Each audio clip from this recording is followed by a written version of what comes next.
Hi mga kapaj, tara 30 RC tayo. Let's go han. Sama tayo ng puro RC. Sana makakuha lang tayo kahit mga tigo 1 star, pwede na. So ayan, 10 RC lahat to.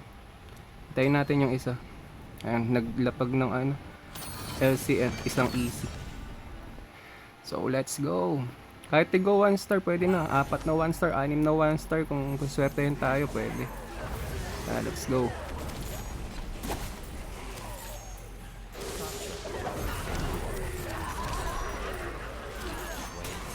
Ganda rin pala itong cosmetic na to, ano.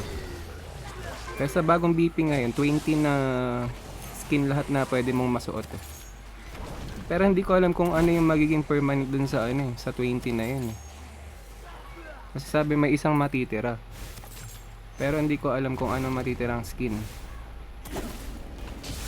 Ano, mamimili ka ba or may ibibigay sila na isa?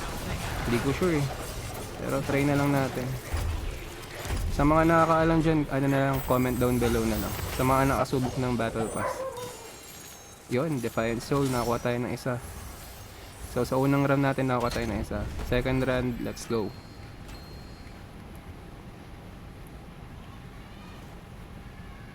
Lalapag talaga siya. Hindi hiwalay-hiwalay niya yung ano, 8 RC, tapos 2 LC. Kung ako sa kanya, sa bagay, di ba? Pwede rin naman, pwede siya maka-jackpot din ng mga legendary dyan na tigpa 5 star. Diskarte niya yun, yung kulat. Pero wala namang not bad naman yung kung maka-jackpot siya. Swerte niya. Dito tayo. So saan pumunta si boss? So dito. Bigyan mo pa ako, Blizzard. Meron ba? Wala, let's mga kapaj. Tara, subok ulit tayo ng third na.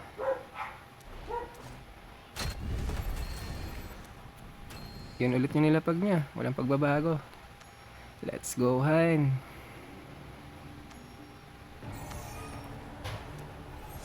Skip na natin yan. Tara.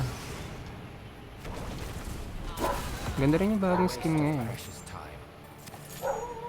Diba? Isa yan sa mga pwede mo masuot na cosmetics.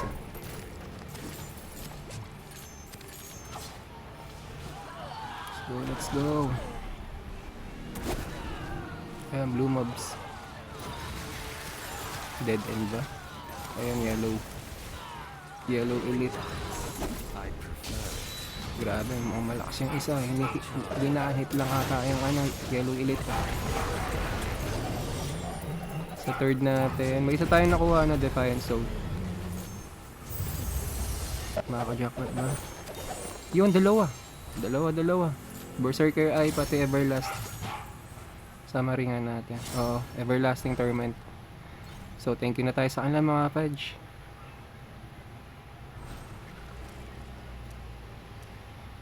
So ayan, thank you mga kapaj. Huwag kalimutan mag-like, share, and subscribe sa munti natin channel, Kapaj TV. Thank you and goodbye.